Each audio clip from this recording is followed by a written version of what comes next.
नमस्कार, आप देख रहे हैं द पब्लिक और मैं सुभाष चौधरी हूं। गुरुग्राम में हरियाणा सरकार और इलेक्ट्रिकल व्हीकल्स एसोसिएशन की ओर से electrical vehicle vendor development programme का आयोजन किया गया 2 दिवसीय। इसका उद्घाटन किया था एसीएस जो एडिशनल चीफ सेक्रेटरी हैं इस डिपार्टमेंट के इंडस्ट्री से रिलेटेड, और आज दूसरा दिन है। आइए मैं आपको दिखाता हूं कि इस वेंडर डेवलपमेंट प्रोग्राम में वो कौन कौन सी कंपनियां हैं जिन्होंने यहाँ अपने कंपोनेंट्स या फिर अपने प्रोडक्ट्स जो इलेक्ट्रिकल व्हीकल से रिलेटेड हैं उसको एग्जिबिट करने की कोशिश की है। इनफैक्ट इस प्रोग्राम का जो पर्पस है वो वेंडर डेवलपमेंट की दृष्टि से है।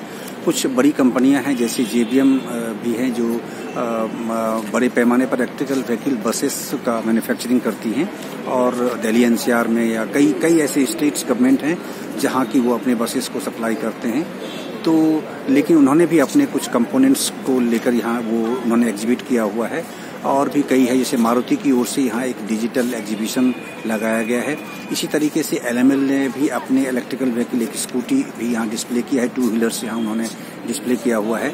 तो आइए आपको अंदर दिखाता हूँ कि कौन कौन सी कंपनियाँ हैं, उनके क्या क्या प्रोडक्ट्स हैं और वो क्या संभावना टटोल रहे हैं। कुछ लोगों से हम बातचीत भी करेंगे जो कि इलेक्ट्रिकल व्हीकल मैन्युफैक्चरिंग कंपोनेंट कंपनियों से रिलेटेड जो रिप्रेजेंटेटिव हैं उनसे हम बातचीत भी करेंगे।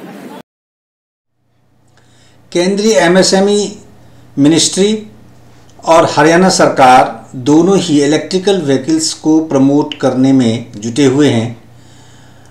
2 दिवसीय आयोजन किया गया गुरुग्राम में, जहां इलेक्ट्रिकल वाहन एवं एडवांस टेक्नोलॉजी पर वेंडर विकास को लेकर फोकस किया गया, और इस उद्योग को बढ़ावा देने की दृष्टि से स्वयं हरियाणा सरकार की MSME मंत्रालय की अतिरिक्त मुख्य सचिव आनंद मोहन शरण पहुंचे हुए थे।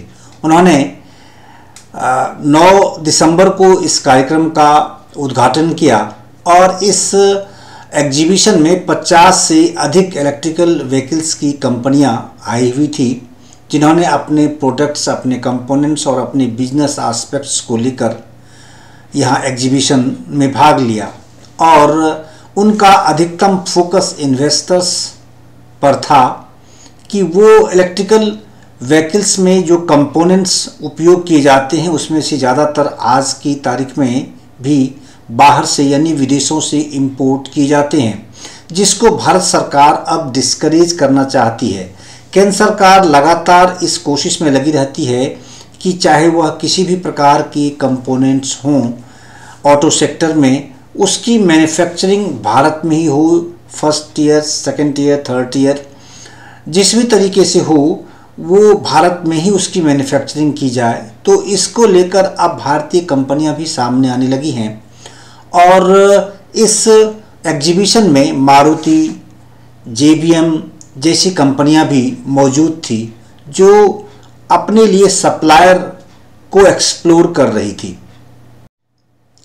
इस कार्यक्रम में भारत सरकार और हरियाणा सरकार के विभिन्न विभागों के अलावा सार्वजनिक क्षेत्र के उपक्रम जैसे Indian Oil Corporation, BEL Panchkula, invest India, GeM, ICAT, BIS तथा मारुति सुजुकी के अलावा LML, JBM, हरेरा, CESL, BEE, NSIC, सिडबी जैसी कंपनियों की प्रतिनिधि एवं MSME उद्यमियों ने भाग लिया, और यहाँ साइकिल से लेकर बड़े वाहनों के कंपोनेंट्स भी एग्जिबिट किए गए थे।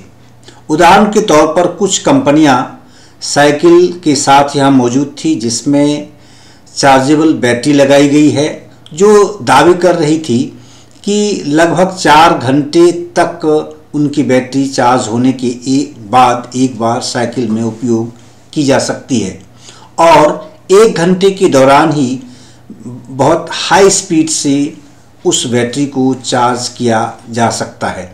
इसी तरह से कई कंपनियां ऐसी थी जो अपने कंपोनेंट्स को लेकर यहाँ आई हुई थी, जिन कंपोनेंट्स को असेंबल करने के बाद इलेक्ट्रिकल वाहन बनाए जाते हैं।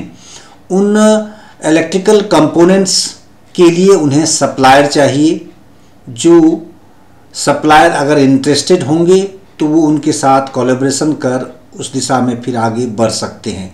खासकर JBM की ओर से यहाँ जो एग्जीबिशन लगाया गया था, उनकी ओर से बैटरी भी और साथ ही साथ कई ऐसे छोटे छोटे कंपोनेंट्स भी थे जिसके लिए उन्हें सप्लायर की तलाश थी। हालांकि उन्होंने दावा किया है कि बड़े पैमाने पर लोग यहाँ आए और उन्होंने काफ़ी रुचि दिखाई है। कई सप्लायर्स सामने भी आए हैं जो इस क्षेत्र में कदम रखना चाहते हैं।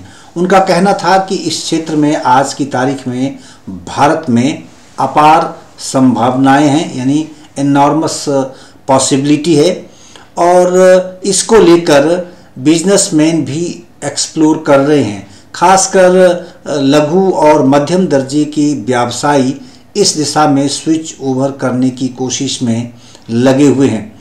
इस एग्जीबिशन की आरंभ में पहले दिन हरियाणा सरकार की MSME मंत्रालय की एडिशनल चीफ सेक्रेटरी यहाँ मौजूद थे और जबकि दूसरे दिन यहाँ गुरुग्राम के ADC विश्राम कुमार मीना पहुँचे और उन्होंने सभी उद्यमियों को प्रोत्साहित किया। सभी स्टॉल्स का उन्होंने उस एग्जीबिशन को देखा भी, समझा भी क्या किस तरह का डेवलपमेंट, टेक्नोलॉजिकल एडवांसमेंट इसमें आ रहा है। साथ ही साथ दोनों दिन इस एग्जीबिशन में सेमिनार का भी आयोजन किया गया था जिसमें अलग अलग कंपनियों के वरिष्ठ प्रतिनिधि या फिर टेक्नोलॉजिकल जो एक्सपर्ट हैं वो पहुंचे हुए थे, बिजनेस के जो एक्सपर्ट हैं वो पहुंचे हुए थे और वो इन्वेस्टर्स को खासकर इस इलेक्ट्रिकल व्हीकल से संबंधित जो बिजनेस एस्पेक्ट है या इंडस्ट्रियल एस्पेक्ट है उसको विस्तार से उनके सामने रखने की कोशिश कर रहे थे। जैसे चैम्बर ऑफ इंडस्ट्रीज उद्योग विहार से अशोक कोहली थे जिन्होंने इसके थीम को एग्जिबिट किया। उसी तरह से MSME DFO करनाल के डायरेक्टर थे संजीव चावला जिन्होंने यहाँ इस एग्जीबिशन के पीछे के आशय की जानकारी विस्तार से दी। विपुल तायल DGM जो सोर्सिंग ई-बस JBM से थी, उन्होंने प्रोडक्ट्स रिक्वायरमेंट और vendor registration procedure for EV buses पर फोकस किया और Janendra Anand CEO LML emotion private limited ने products requirement and vendor registration procedure for 2 wheelers पर फोकस किया। तोष अग्रवाल स्टेट हेड हैं हरियाणा EESL और CESL की, उन्होंने इलेक्ट्रिकल व्हीकल चार्जिंग इंफ्रास्ट्रक्चर पर अपना संबोधन दिया। साथ ही संजीव मोयाल जो डिप्टी जनरल मैनेजर IOCL है, उन्होंने electrical vehicle charging infrastructure and green energy initiatives of IOCL के बारे में विस्तार से जानकारी वहां मुहैया कराई। इसी तरह अमन चौधरी जो senior DGM EV business BEL Panchkula थे, उन्होंने electrical vehicle charging infrastructure and indigenous manufacturing for defence के बारे में बताया। और प्रणब पीयूष AGM सिडबी दिल्ली थे जिन्होंने SIDBI support to MSME for green financing पहलू पर अपनी बातें विस्तार से रखी। तो और दर्शक भी बड़ी संख्या में 2 दिनों में यहाँ गुरुग्राम में पहुँचे थे। यहाँ गवर्नमेंट ई-मार्केट प्लस जो प्लेटफॉर्म है GEM, उसके प्रतिनिधि भी मौजूद थे जो MSME को बिजनेस एस्पेक्ट से प्लेटफॉर्म मुहैया कराते हैं, नेटवर्क मुहैया कराते हैं। इस एग्जीबिशन के बिजनेस एस्पेक्ट या फिर मैन्युफैक्चरिंग और इन्वेस्टमेंट एस्पेक्ट पर मैंने JBM के DGM विपुल तायल सोर्सिंग ई-बस से बात की। आइए आपको सुनवाता हूं उन्होंने क्या कुछ बताया और क्या संभावनाएं उनको इस एग्जीबिशन में दिखी है। खासकर इलेक्ट्रिकल व्हीकल्स की दुनिया में बिजनेस एस्पेक्ट कितनी तेज गति से बढ़ रहा है और इसको लेकर कैसी संभावनाएं खासकर भारत में दिख रही हैं, इस पर उन्होंने विस्तार से बातचीत की। आइए सुनिए विपुल तायल ने क्या कुछ कहा। इलेक्ट्रिकल व्हीकल ये जो एग्जीबिशन लगा है, इस एग्जीबिशन में आपकी कंपनी की ओर से यहाँ क्या क्या चीजें डिस्प्ले की गई है? Okay, the theme of this particular exhibition is on the VDP process of the electric vehicle let's say manufacturers or the MSME suppliers, you can say. So we have specifically find out the challenges which we are facing at present in order to meet the FAME 2 guidelines. So the localization part, wherever we are facing the challenges, we have bifurcated into the actual components on the stage, and then we are involving our MSME supplier partners in order to have these kind of opportunities.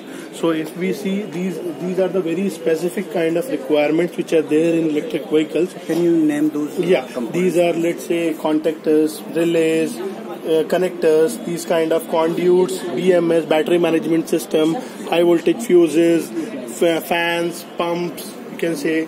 These are on the battery pack side. If I'll talk about, then these are high voltage cables. Manufactured by JBM only, or yeah, these are outsourced parts which we have from our suppliers. We are looking for supplier partners who can involve and make these kind of components for us. Yeah, so there are my MSDs, you can say, the cooling pipes, connectors, these kind of specific parts we are still importing. So if you see, the Indian government is always on the Make to India concept, you can say. They are basically pressurizing everybody to have Make in India in Tier 1, Tier 2 and Tier 3 level as well, to increase the domestic value addition percentage. So we are also working as a JBM, we are also working in line with the government initiatives in order to have these kind of compliance. So these are the challenges which we have at present, and we always understand that our suppliers are the best who can support us in making these kind of parts. तो अभी 2 दिन या दूसरा दिन है, क्या संभावना दिखी है? What are possibilities? We have got very good kind of response. There are many suppliers who are there into the ICE category, let's say the internal combustion engine category. They are foreseeing challenges with respect to the future business, because now the world is moving towards e-mobility. So the point is that we have given them these kind of opportunities. They have seen the parts. They saw that, let's say, earlier they were making the casings and all. So now there is a huge opportunity for them to be into the e-mobility side. Maybe they cannot involve directly on the aggregate side, but definitely on the child part level there is a huge opportunity which they have. So we have got very good response in terms of that, and many contacts. Of investment or training point of view? Investment. It's basically on the investment which they have to do, but there are the opportunities, and there is an exponential growth which they have, which this sector is actually experiencing. तो ये जो components है, ये components जैसे medium grade के जो vehicles हैं उस तरह के, जैसे अगर मैं 2 व्हीलर की बात करूं या फिर 3 व्हीलर की बात करूं या फिर 4 व्हीलर्स में से जो थोड़ा सा लोअर वर्जन्स में आते हैं, या फिर क्योंकि आपका तो मैन्युफैक्चरिंग है वो बसेस का भी है, तो क्या ये सभी चीजों की दृष्टि से आप सोच रहे हैं या फिर स्पेशली फॉर बसेस ओनली? नहीं, ये सभी कैटेगरीज में यूज होते हैं. अगर मैं आपको पर्टिकुलरली कॉन्टेक्टर्स की बात करूंगा, फ्यूजेस की बात करूंगा, कनेक्टर्स की बात करूंगा, these are available in all the platforms. इसमें क्या है, थोड़ा रेटिंग्स का ऊपर नीचे अप एंड डाउन होगा, हाई लो रेटिंग्स रहेगा, but these components exist in every electric vehicle, whether it is 2 wheeler, whether it is 3 wheeler, whether it is passenger car और let's say electric bus as well. So the opportunities are common. They can grab it. They can make some investments. We, as an OEM, are always ready to support them in terms of R&D, in terms of development, in terms of validation, so that we can take them forward to the next level. So can you name something? Yeah. These are very specific child parts for the battery packs, you can say. This is the battery pack. And this is the liquid cooled battery pack which we have in our bus. We are using around 10 to 12 battery packs in our 12-meter buses, and then these are the child parts of those battery packs. Inside that, this is a cell. You can say it's a pouch cell which we are using at present. So pouch cell to module to battery pack is actually the conversion, you can say. These are the specific opportunities which we have showcased to our suppliers, so that they can grab it and they can have these kind of things. Thank you.